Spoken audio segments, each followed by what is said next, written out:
شاخی حەوێخانی بە بەرزی 3390 متر بەرزترین شاخی کێوی شاهۆیە. شاهۆ زنجیرە کێوێکە باشوور و ڕۆژەڵاتی کوردستان پێکەوە گرێ دەدات. ئەم زنجیرە کێوە گەورەترین و درێژترین ئەشکەوتی ئاوی ڕۆژەڵاتی ناوینی لە داوێنی خۆیدا شاردووەتەوە.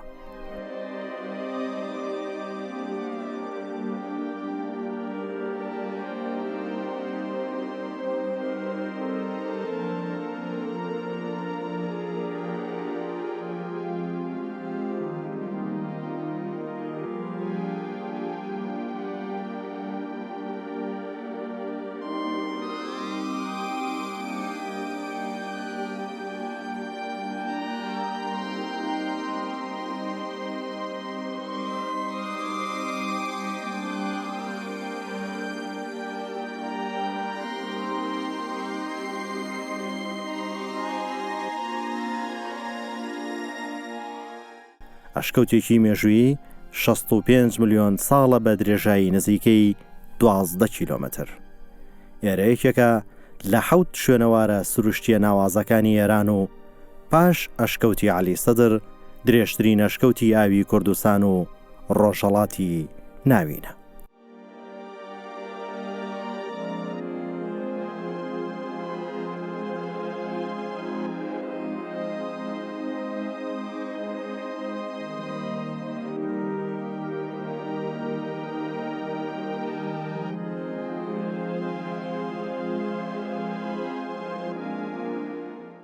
ئێرە ئەشکەوتی قوڕەقڵایە.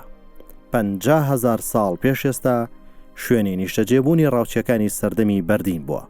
کاتی دۆزینەوەی ئەشکەوتەکە دەیان پارچە شوێنەواری سەردەمی حکومەتی یەزدگردی سێیەمی ساسانی دۆزراوەتەوە. شوێنەوارێکی سروشتی ناوازە کە وەکو پێویست ئاوڕی لێ نەدراوەتەوە.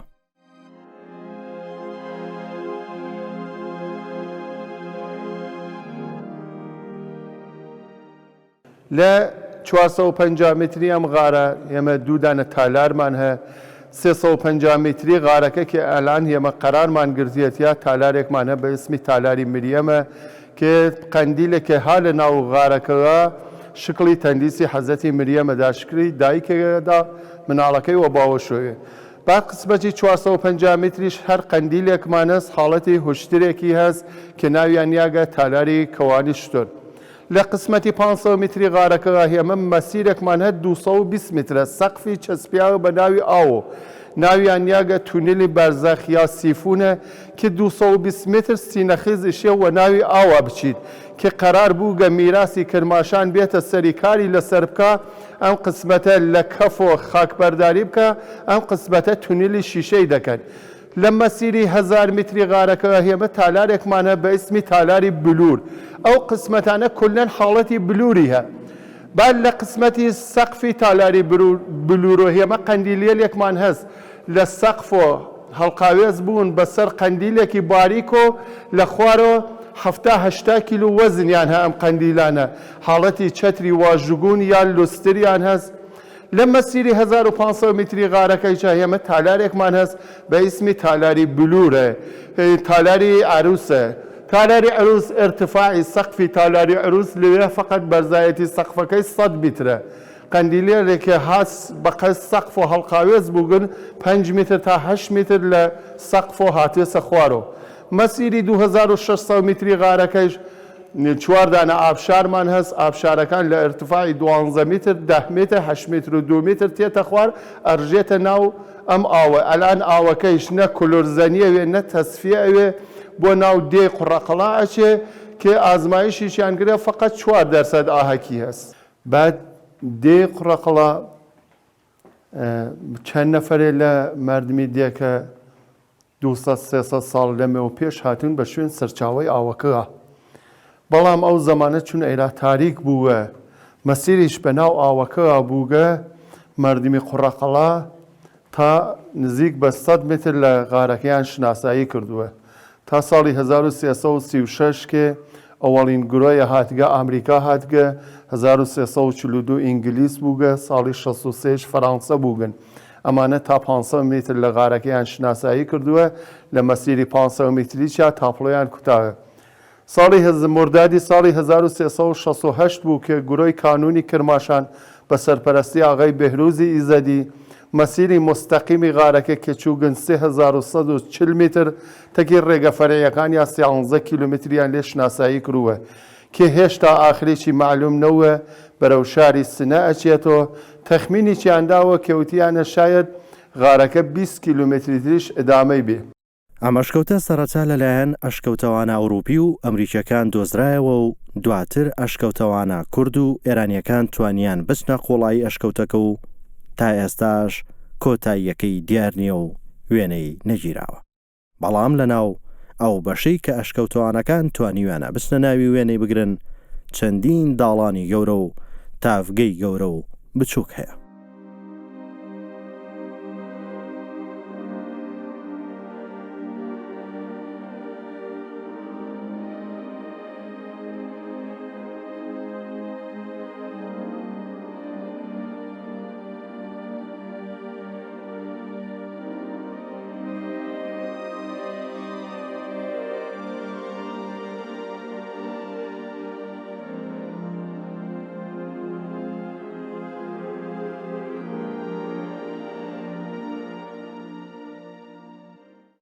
لە ئەشکەوتی قوڕەقڵا کە پاڵی داوە بە گوندی قوڕەقڵا دوور دەکەوینەوە و 290 کیلۆمەتر ئەولاتر لە هیگمەتانەی پایتەختی مادەکان دەچینە ناو ئەشکەوتی عەلی سەدر کە بە گەورەترین ئەشکەوتی ئاوی جیهان ناسراوە.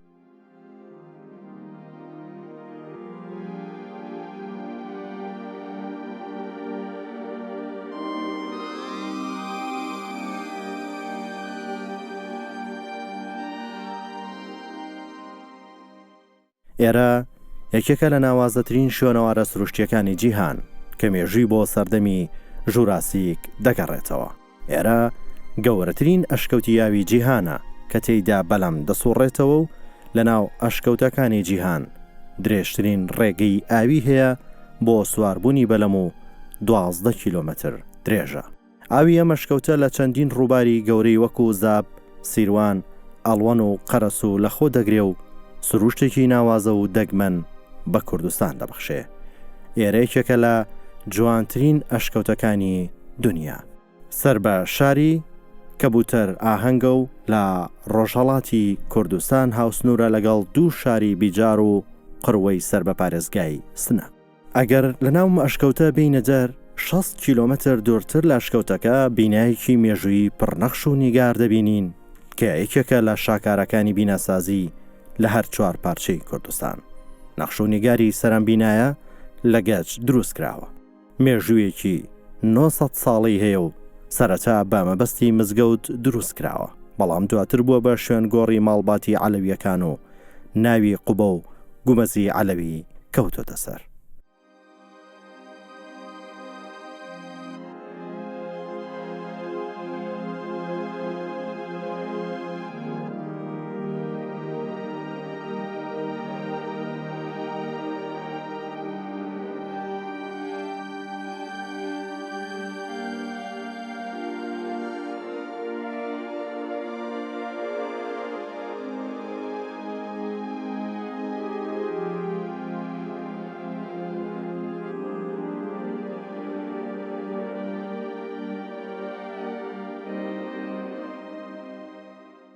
ئێرە گومەزی عەلەویە، بینایەکی پڕنەخش و نیگار لە ڕۆژهەڵاتی کوردستان.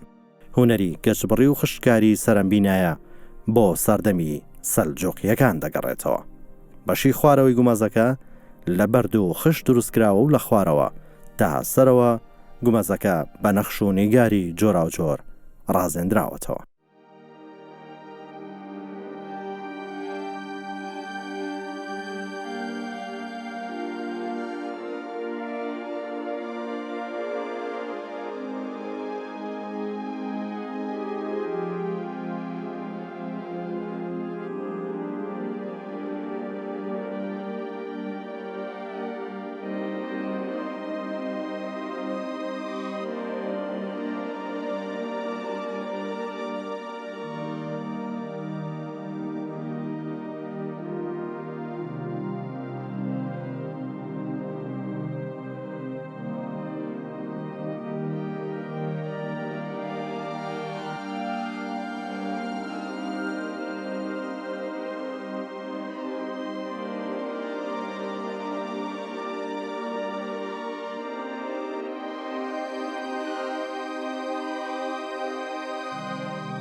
ئەم گونبەدە کە ئەیبینین گونبەتی عەلەویان معروفە.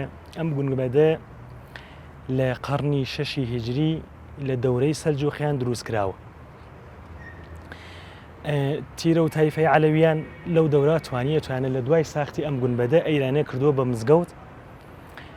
لە دوای ماوەیەکی فرە و دەستکاریەکی میعماری وشتانە مزگەوتەکە عەوەز بووە کراوە بە سەردابێک کە لە ژێری ئەم مەقبەرە کردیانە بە شوێنی سراواندنی ئەیل و تایفەی خۆیە. لە تاریخی ساڵی 1310 هیجری شەمسیا بە عنوانی ئاساوەرێکی ملی لە وڵاتی ئێرانە سەبت کراوە. ئەم گونبەدە کە بیناتان شتێکی زۆر سەیرە کە مەساڵەحێکی عەجیب و غەریبی تیا بەکار براوە و کە لە ئیمڕۆی چا هەر جێگەی سەیرە بۆ خەڵکی ئیمڕۆ. لە دار و لە خشت و لە بەرد و لەم شتانەی ئیسفادەیان کردەوە بۆم ئاساوارە کە عەجیبی کە ئەوەسەر لە دەورەی ئیمڕۆوە حتا بە ئەم سازڵۆ ناتوان ئامە پێکەوە بنێن و گونبەدێکی وا دروست بکەن. تۆزێ دوورتر لە خشت و گەچی ئەم گومەزە کڵێسایەکی بەرچن کراو بێناز کەوتووە و تۆزی ڕۆژگاری پێوە دیارە.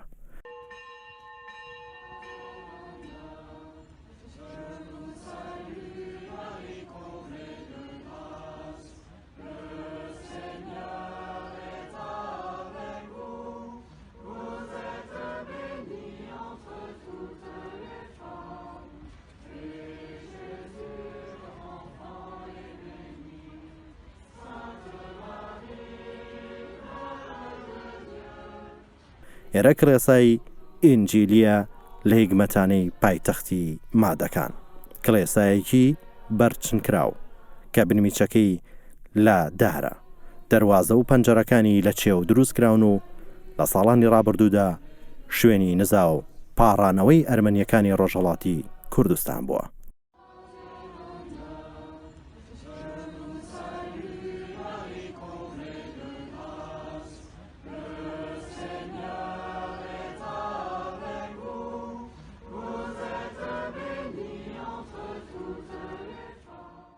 ئەم کڵێسایە لە سەردەستی ڕابی ئیسحاق ئۆرشان لە سەردەمی قاجارەکان بنیات نراوە و وەکو یەکێک لە شوێنەوارە نیشتیمانیەکانی ئێران ناوی تۆمار کراوە، بەڵام خەریکی لە ناوچوونە و ئاوڕی لێ نادرێتەوە.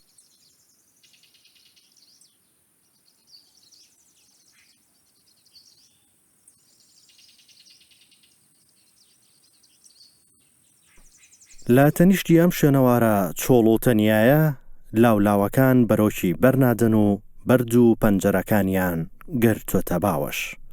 منارەی مزگەوتێک ئاسمانی بەزەویەوە گرێداوە، مزگەوتێکی کۆن و مێژووی کە کاشیکاری و نەخش و نیگارەکەی سەرنج ڕاکێشە.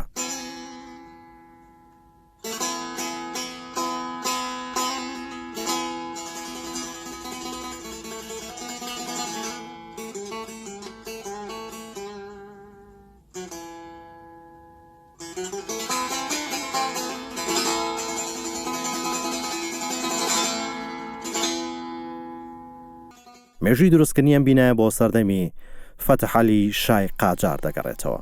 لە سەردەمی قاجارەکان ژمارەیەک بینای مێژووی لە سنە، هەمەدان و کرماشان دروستکراون کە ناسراوترینیان بینا مێژوویەکانی ڕۆژهەڵاتی کوردستان. یەکێک لەو شوێنەوارانە ئەم مزگەوتەیە کە بە مزگەوتی گەورە ناوی دەرکردو و کۆنترین مزگەوتی ئەم دەڤەرێ و مێژووی دروستکردنی بۆ زیاتر لە 1000 ساڵ بەر لە ئێستا دەگەڕێتەوە.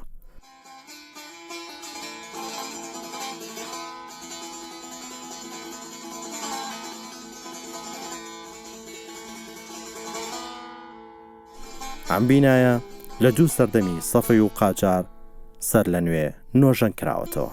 تاق و گومەزەکانی مزگەوتە بە کاشی و سیرامیکی ڕەنگا و ڕەنگ نەخشێنراوە و گەج و خشت دوو مادەی سەرەکین لە دروستکردنی ئەم مزگەوتەدا کە ژمارەیەک هەیوان، گومەز، قوبە و حوجرەی لە خۆگرتووە و بۆ پێڕەوکارانی شیعە مەزهەبی ڕۆژهەڵاتی کوردستان جێی ڕێزن.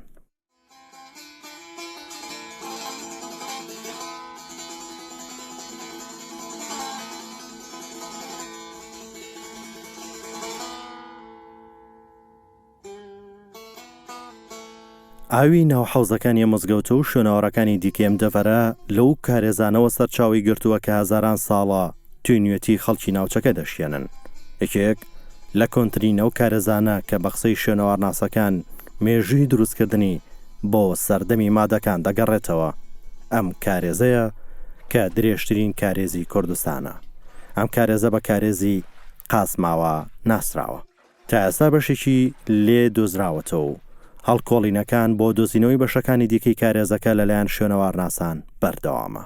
ئەم کارێزە وەکو شوێنەوارێکی نیشتیمانی لە ئێران تۆمار کراوە و حکوومەتی ئێران هەوڵەکانی خستۆتە گەڕ وەکو یەکێک لە درێژترین کارێزەکانی ئێران و جیهان تۆماری جیهانی بکات.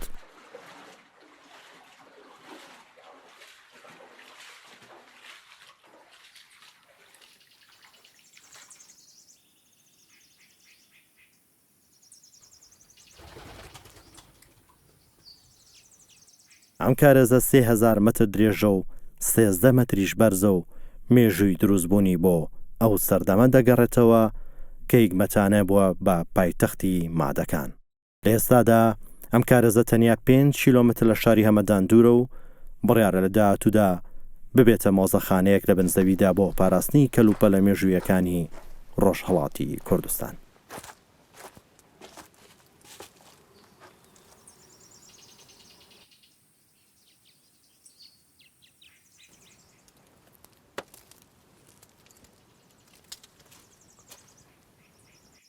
هەر لەو دەورەوە کە ئینسانەکان لە غارەکانە کە لەو دەورانە زندگیان کردووە و لە ئەشکەوتەکانە زیان کردووە، هەر لەو کاتەوە کەیتر لە ئەشکەوتەکانیان دەرەوە و یەکجانشین نەبنێنە ناو شوێنە کشاوەرزیەکان و کشاوەرزی دەستپێکەن و حیواناری دەستپێکەن. وجودی ئاو یەکێ لە هۆکارە هەرە گرنگەکانی تەمەدونی کۆمەلگای بەشەری بووە کە لە پاڵ کانیەکانە، لە پاڵ قەنات و کارێزەکانە، لە پاڵ چەم و ڕووخانە و دەریاچە و دەریاکانە ئینسانەکان توانیویانە شوێنی نیشتەجێبوونیان تاینکەن و هەر لەویا دەستکەن بە ژیانی خۆیان. لە توولی تاریخی یەکێ لەو شوێنانە کە بتوانن ئاو مەهارکەن و ئینتقالی بن بە شوێنایەتر، یەکێ لەم ڕەوشانە ڕەوشی کارێز یا قەنات بووە کە لە منتەقەی لە ئێرانە، لە منتەقەی هەمەدان، ئیسفەهان، تاران، یەزد، لەو منتەقانە توانیویانە بە شێوەیەکی هەرە گرنگ ئاو مەهارکەن و ئینتقالی بن یا بیکێشن بۆ شوێنهایەتر کە خۆیان پێویستە بۆ کشاوەرزی بێ، بۆ ناو ماڵەکانیان بێ یا بۆ شوێناوە کە حیواناریەکەن. و ئەمە بۆچی ڕووی هاوە؟ بە خاترەوە کە ئاو جوز و هۆکارە گرنگەکانی مانەوەی ژیانی ئینسان بووە. ئاویەم کارێزە سەدان ساڵاوەدانی بەم دەڤەرە بەخشیوە و لە پاڵ کارێزەکەدا چەندین شوێنەوار تا ئێستا وەکو خۆیان ماون کە یەکێکیان ئیمامزادە یەحیایە.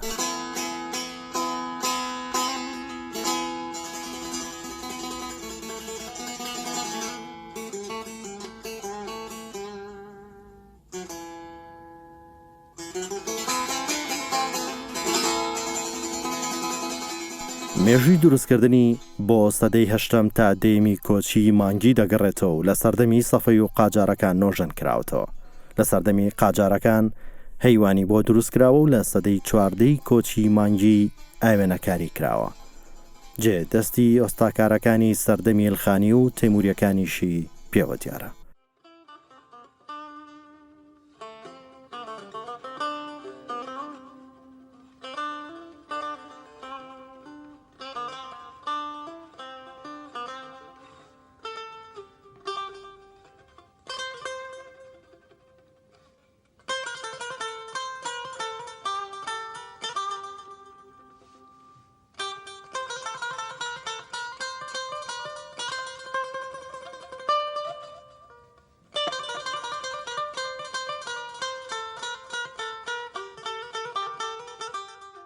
ژمارەیەک لە شوێنەوە ناسەکان پێیان وایە ئەم بینە بە فەرمانی خات و زوبەیدەی کچی فەتحالی شای قاجار دروستکراوە. شوشەکاری گەچ بڕی و دەلاقەی لەدار دروستکراوە. جوانی زیاتری بەم شوێنەوارە بەخشیوە کە شوێنەوارێکی مەزەبیە و لە بۆ ناینی و مەزەبیەکاندا دەبێتە نەزەرگەی پەیڕەوکارانی شیعە مەزەبی ڕۆژهەڵاتی کوردستان و ئێران.